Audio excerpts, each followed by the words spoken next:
Assalamualaikum warahmatullahi wabarakatuh. Yang terhormat Ibu Hera Hairunisa, SEMAK, selaku dosen pengampu mata kuliah Akuntansi Keuangan Menengah 2. Sebelumnya, perkenalkan saya Kaira Salsabila dengan NIM 17066230067 S1 Akuntansi kelas B. Pada video kali ini, saya akan menjabarkan bagaimana cara pengerjaan dari soal yang telah Ibu berikan. Nah, yang pertama, sebelum masuk ke penjabaran cara pengerjaan, saya akan membacakan terlebih dahulu bagaimana soal dan instruksinya. Nah, untuk soal yang pertama itu ada tentang Accounting Change and Error Analysis. PT Fuadi telah mencatat pendapatan dari kontrak konstruksi jangka panjangnya menggunakan metode cost recovery. Pada awal tahun 2023, perusahaan mengubah metode pencatatan tersebut menjadi metode percentage of completion. Manajemen percaya bahwa pendekatan ini memberikan pengukuran yang lebih tepat terhadap pendapatan yang diperoleh. Untuk tujuan pajak, perusahaan tetap menggunakan metode pemulihan biaya dan berencana untuk terus melakukannya di masa depan. Asumsikan tarif pajak yang ditetapkan adalah sebesar 22%. Nah, di sini itu ada data income statement partial dari PT Fuadi yang akan kita gunakan nantinya. Lalu instruksinya, yang pertama itu buatlah perhitungan perbandingan pre-tax income dan perbedaan pajak dari kedua metode tersebut. Lalu instruksi yang kedua adalah buatlah jurnal awal tahun 2023 yang harus dibuat. Nah, saya akan langsung masuk aja ke penjabaran pengerjaan soalnya.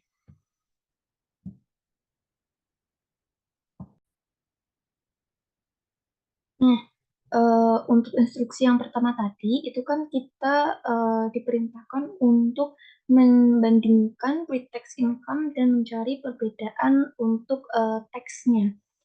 Nah, untuk mencari perbandingannya, itu di sini kita akan membandingkan gross profit yang didapatkan oleh PT Fuadi di tahun 2021, baik itu secara cost recovery dan secara percentage of completion. Lalu setelah dibandingkan, kita akan mencari perbedaannya itu berapa. Begitu pula dengan tahun 2022 dan 2023. Seperti misalnya di sini itu tahun 2021 gross profitnya PT Fuadi secara cost recovery itu 5.200.000. Sedangkan secara percentage of completion itu 5.200.000.000. Sedangkan secara percentage of completion itu adalah 6 miliar.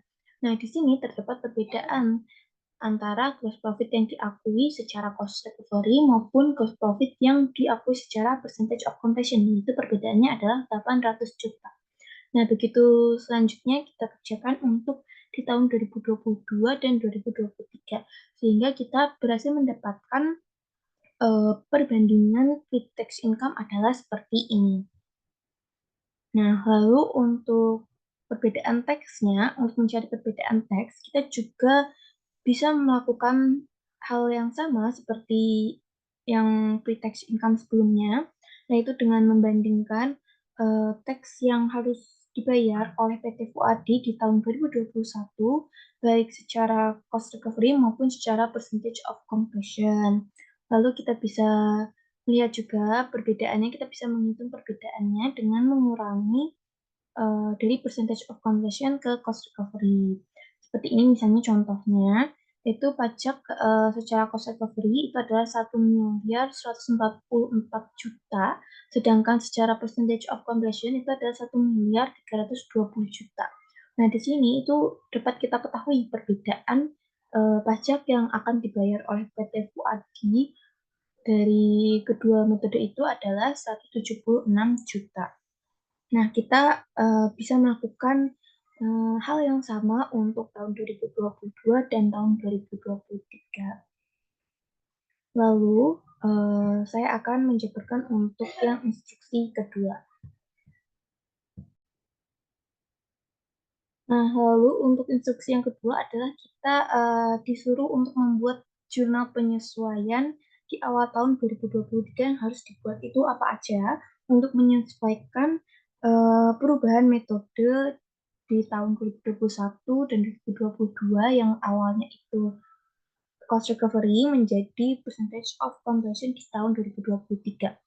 Nah, sebelumnya di instruksi yang pertama itu kan udah kita ketahui nih, kalau kita itu memiliki perbedaan pre-tax income, yang mana perbedaan pre-tax income ini itu menandakan adanya perbedaan pengakuan gross profit atau gross profit yang diakui oleh si PT Fuadi, di mana kalau cost recovery itu gross profit yang diakui itu jauh lebih sedikit dibandingkan gross profit yang diakui pada metode percentage of completion. Sehingga kita di sini itu perlu menambahkan gross profit, kita perlu mengakui tambahan gross profit yang sebelumnya tidak kita akui pada saat metode cost recovery. Nah, gross profit yang belum kita akui pada metode sebelumnya itu adalah sebanyak 2 miliar. Dan 2 miliar ini kita dapat dari mana? 2 miliar ini kita dapat dari kumulatif perbedaan gross profit di tahun atau gross profit atau pre-tax income. Gross profit ini didapat dari pre-tax income. Perbedaan pre-tax income kumulatif di tahun 2021 dan 2022. Itu jika kita total itu adalah 2 miliar. Sehingga kita akan mengakui gross profit. Tambahan gross profit yaitu sebanyak 2 miliar. Nah, pengakuan gross profit ini itu kan masuknya ke akun construction in process. Oleh karena itu, kita akan mendebitkan akun construction in process sebanyak 2 miliar. Lalu di data sebelumnya, di instruksi yang sebelumnya kita udah kerjain, itu kan kita ketahui kalau terdapat perbedaan pajak yang kita keluarkan eh, baik dari cost recovery dengan percentage of completion itu ada perbedaan. Nah, perbedaannya ini itu terjadi karena adanya gross profit yang diakui oleh PT Fuadi secara percentage of completion, sedangkan si pajaknya itu tidak mengakui adanya gross profit yang oleh di PT Fuadi itu, karena kan si pajak itu kan mengakui gross profitnya itu kan berdasarkan cost recovery method, sedangkan PT Fuad itu mengakui gross profitnya itu berdasarkan percentage of completion. Sehingga PT Fuad itu mengakui gross profitnya itu lebih besar gitu, lebih besar dibandingkan yang diakui oleh pihak pajak. Oleh karena itu, PT Fuadi itu membayar pajak lebih sedikit di masa awal, di tahun-tahun awal, namun di tahun-tahun akhir nanti itu dia akan membayar pajak lebih banyak untuk pendapatan yang tadinya belum diakui dan akhirnya diakui oleh pajak. Nah, hal inilah yang akannya kita masukkan ke akun deferred tax liability karena adanya pembayaran yang lebih sedikit di tahun sekarang, namun akan ada pembayaran lebih besar di tahun-tahun berikutnya. Nah, yaitu sebesar 440 juta. Nah, 440 juta ini kita dapat angkanya dari mana? Kita dapat angkanya dari kumulatif perbedaan teks di tahun 2021 dan di tahun 2022. Kita jumlahkan kumulatif itu hasilnya adalah 440 juta. Nah, terus eh, kita juga kan akan mengakui perubahan adanya net income karena ada gross profit yang tidak kita akui sebelumnya, lalu kita akui sekarang, terus juga ada deferred tax liability yang ada perbedaannya. Ini secara tidak langsung akan mempengaruhi net income yang kita dapat di tahun 2021 dan di tahun 2022 sebelumnya. Nah, karena 2021 dan 2022 ini udah tutup buku, udah akhir tahun dan ditutup bukunya, jadi kita akan mengubah atau menambah net income kita itu melalui akun retained earning, yaitu kita kreditkan sebesar 1.560.000.000. Kita akan masuk ke soal yang kedua.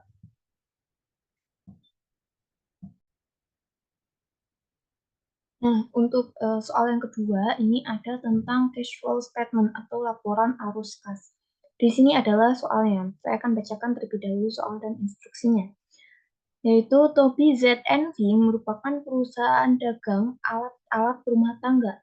Berikut adalah data-data keuangan perusahaan tersebut. Nah, di sini itu ada income statement-nya dari Tobi ZNV, lalu ada additional information-nya, yaitu yang pertama account receivable increase 200.000 euro during the year and inventory decrease 500.000 euro. Kemudian prepaid expense increase 175.000 euro during the year. Accounts payable to supplier of merchandise decrease 340.000 euro during the year. Accrued expense payable decrease 105.000 euro during the year. Dan yang terakhir itu operating expense include depreciation expense of 85.000 euro.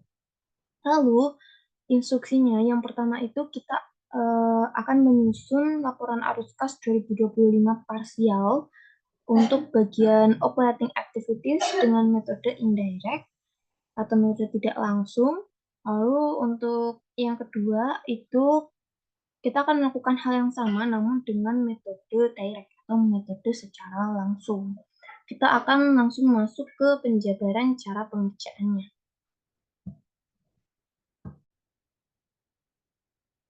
Nah, di sini kita langsung mengerjakan laporan arus kas untuk operating activities dengan indirect method.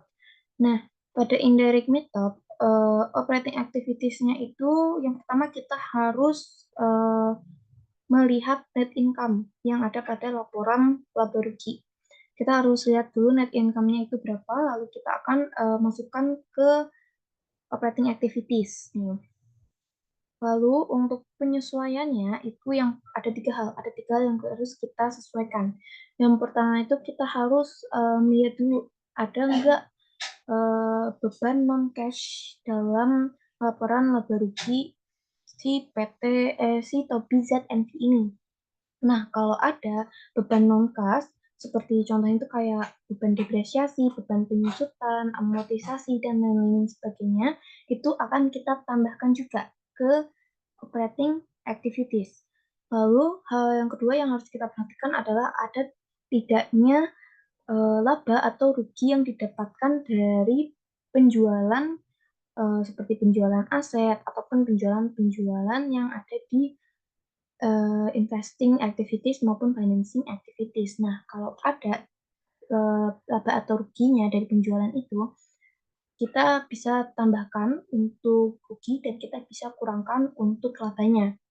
Lalu hal ketiga yang kita perhatikan adalah ini kenaikan ataupun penurunan dari itu financial position statement ya, neraca si Tobi ZNV ini gitu.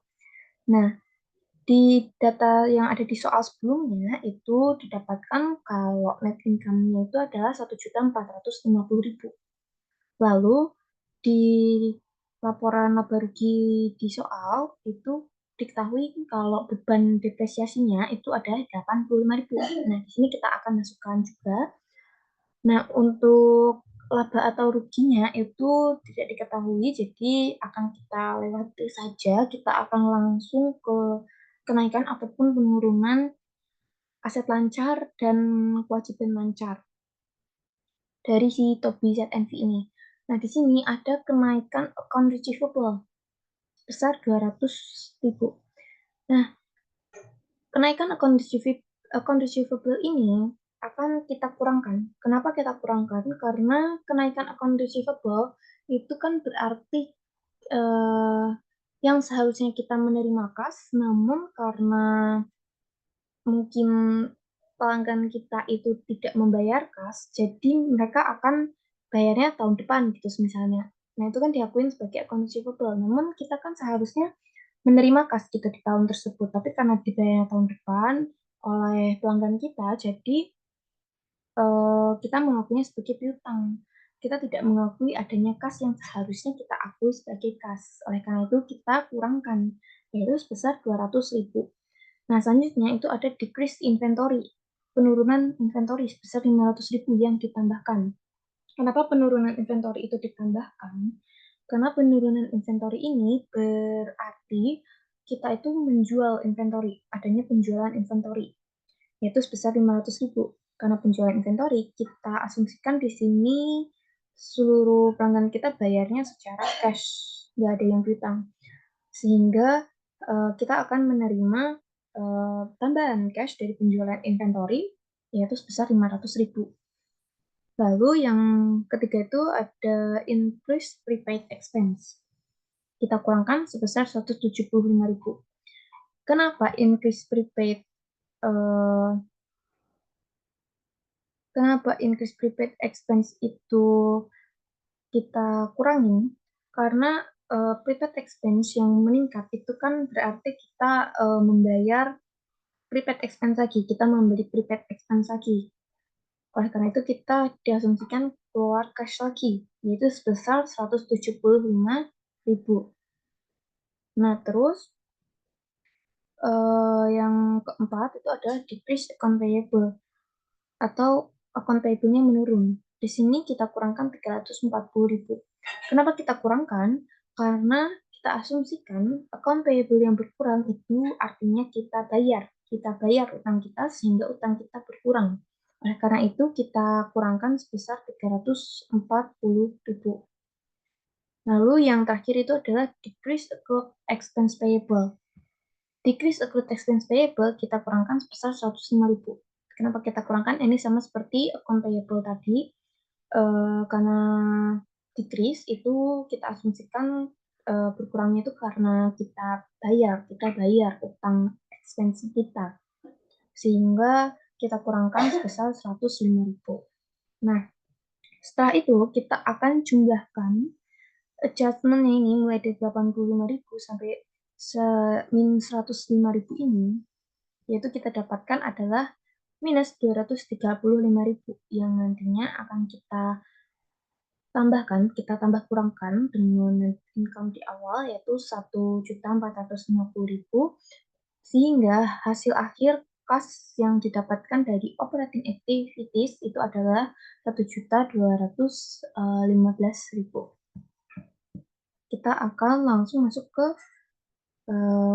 yang instruksi kedua yaitu dengan direct method.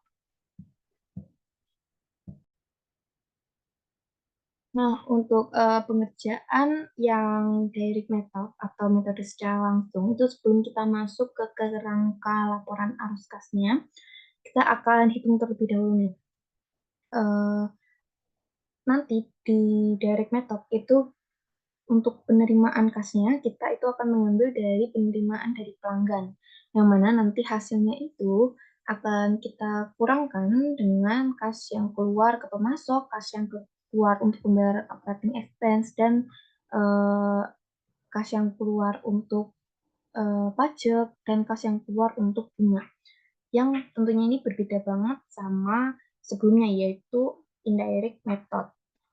Nah, yang pertama kita cari dulu nih penerimaan kas dari pelanggan. Nah, penerimaan kas dari pelanggan ini kita akan hitung dengan mempertimbangkan sales revenue atau pendapatan penjualan yang ditambahkan atau dikurangi dengan adanya decrease atau increase account receivable. Karena di sini kita account receivable-nya increase, yang mana itu akan mengurangi kas yang seharusnya kita dapatkan namun tidak kita dapatkan di tahun tersebut, itu akan mengurangi penerimaan kas dari pelanggan kita sehingga kita akan mengurangi increase account receivable.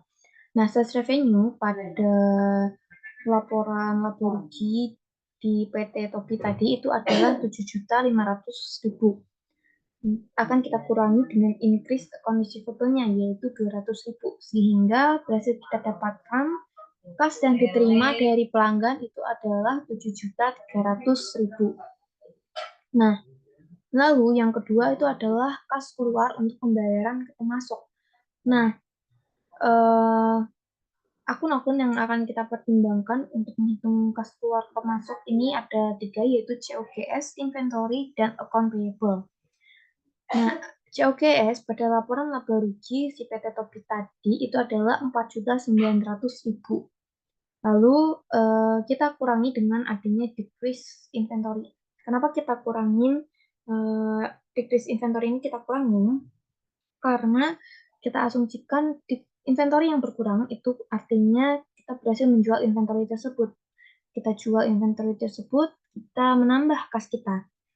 Nah, karena di sini itu konteksnya kita lagi menghitung kas keluar, tapi decrease inventory ini menyebabkan kas masuk, sehingga kita akan menguranginya, kecuali uh, inventory ini mengeluarkan kas juga, sehingga nanti kita tambahin ke total pembayaran ke pemasok. Namun karena di sini itu asumsinya kita terima kas yang bertentangan sama kas keluar, jadi kita akan kurangi yaitu sebesar 500.000. Lalu untuk account payable ini decrease account payable kita tambahkan seperti yang dijelaskan di instruksi pertama tadi. Account payable yang berkurang itu artinya kita keluar uang untuk membayar utang. Karena kita keluar uang dan di sini konteksnya juga pembayaran, uang keluar ke pemasok sehingga kita akan tambahkan yaitu sebesar 340.000. 4.900.000 dikurangi 500.000 dan ditambah 340.000 itu totalnya adalah 4.740.000. Segitu kita dapatkan untuk pembayaran ke pemasok. Lalu yang selanjutnya itu adalah pembayaran operating expense. Akun-akun yang perlu kita pertimbangkan untuk menghitung kas keluar untuk membayar operating expense itu yang pertama adalah operating expense yang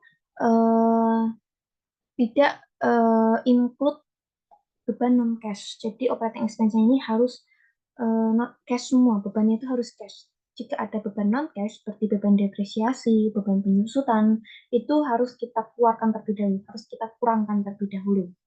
Lalu itu ada prepaid expense dan ada accrued expense payable.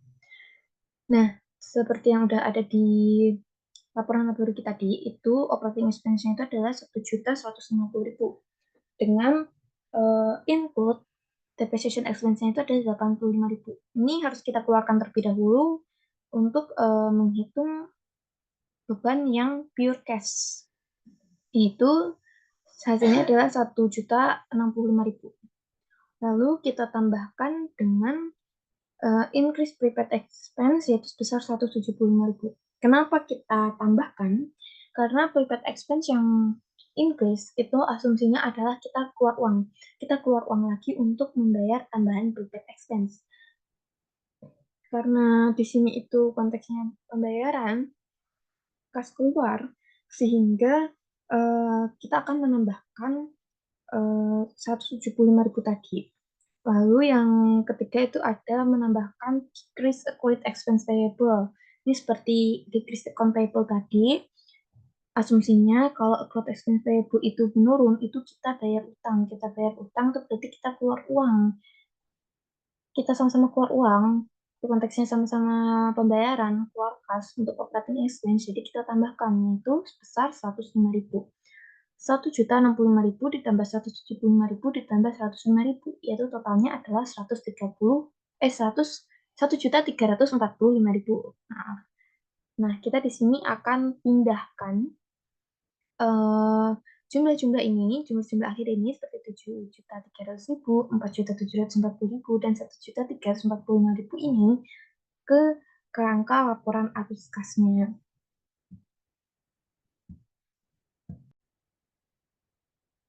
Nah, di sini sudah saya pindahkan ke kerangka laporan arus kas directnya.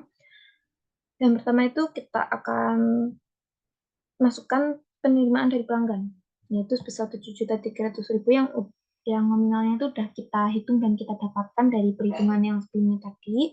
Lalu 7.300.000 ini akan kita kurangkan dengan kas keluar ke pemasok dan kas keluar ke operating expense, yaitu sebesar masing-masing 4.740.000 dan 1.345.000. Nah, karena si PT Topi ini tidak ada data untuk pembayaran pajak maupun untuk pembayaran bunga, sehingga kita tidak masukkan ke laporan arus kas ini, kita cukup sampai ke pembayaran operating expense. Lalu, pembayaran pemasok pembayaran operating expense ini akan kita total, yaitu sebesar 6.085.000 dan kita akan mengurangi penerimaan kas masuk tadi dengan kas keluar. Yang hasil akhirnya itu adalah 1.215.000. Yang mana hal ini itu balance ya, baik direct method maupun indirect method tadi hasilnya sama.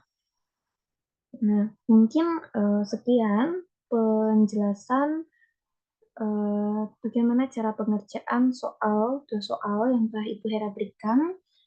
Eh, saya mohon maaf jika ada kesalahan dalam perkataan. Terima kasih untuk perhatiannya. Wassalamualaikum warahmatullahi wabarakatuh.